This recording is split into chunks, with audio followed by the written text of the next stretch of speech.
സംസാരിച്ച് ഉചിതമായ സമയത്ത് കാര്യങ്ങൾ മനസ്സിലാക്കി.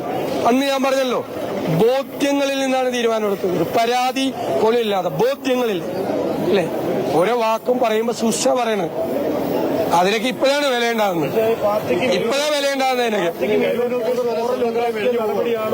പാർട്ടിക്ക് ഒരു പോറലും വരാതെ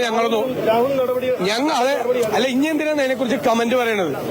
നടപടിയെടുത്തല്ലോ അന്ന്. വന്നപ്പോ തന്നെ പുതിയ കാര്യം വന്നു. പുതിയ കാര്യം വരുമ്പോ പാർട്ടി ആലോചിച്ച് നടപടിയെടുക്കും. ഞാൻ പറഞ്ഞല്ലോ, പാർട്ടിയെ തൊടാൻ സമ്മതിക്കില്ല.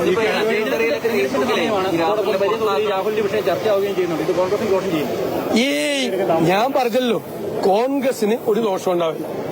ആളുകൾ കോൺഗ്രസിനെയും CPM-നെയും തമ്മിൽ കമ്പയർ ചെയ്യും, താരതമ്യപ്പെടുത്തും. എത്രയോ പേരുടെ പരാതിയാണ് ആ AKG സെന്ററിലെ അലമാരയിൽ പൊടി പിടിച്ചു കിടക്കുന്ന എന്തുമാത്രം സ്ത്രീകളുടെ പരാതിയുണ്ട്. പാർട്ടിക്കാരുടെ പരാതി കണ്ണൂരിൽ നിന്ന്, ആലപ്പുഴയിൽ നിന്ന്, കൊല്ലത്ത് നിന്ന്, തിരുവനന്തപുരത്ത് നിന്ന് എന്തുമാത്രം പരാതിയാണ് കയ്യിലുള്ളത് അല്ലേ? പരാതി അതൊക്കെ ഒന്ന് പൊടിയൊക്കെ ഒന്ന് തട്ടിയെടുക്കുക. പോലീസിലൊന്നും കൊടുത്തിട്ടില്ലല്ല. ഞങ്ങളായിട്ട് താരതമ്യപ്പെടുത്തും. ഞങ്ങളുടെ മുമ്പിൽ വന്നപ്പോ ഞങ്ങളത് അന്തസ്സായി ചെയ്തു. നിയമത്തിനെ അനുസരിച്ചു ഭംഗിയായിട്ട് ഞങ്ങൾ ചെയ്തു. ഞങ്ങൾ മാത്രമേ ചെയ്തിട്ടുള്ളൂ. ഞാൻ പറഞ്ഞ മാതിരി റേപ്പ് കേസിലെ പ്രതി അവിടെ നിൽക്കുന്നു. അയ്യപ്പന്റെ സ്വർണം കവർച്ച ചെയ്ത് മോഷ്ടിച്ച ആളുകൾ അവിടെ നിൽക്കുന്നു. ഒരു നടപടിയില്ല. അതല്ലേ ആളുകൾ ചോദിക്കുള്ളൂ, അതല്ലേ ആളുകൾ ആലോചിക്കുള്ളൂ.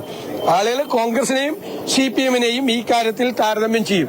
ഇനി ഈ വിഷയം തെരഞ്ഞെടുപ്പ് വിഷയമായാലും ഞങ്ങൾക്കൊരു പ്രശ്നമില്ല. അപ്പോഴും കോൺഗ്രസ് തല ഉയർത്തി.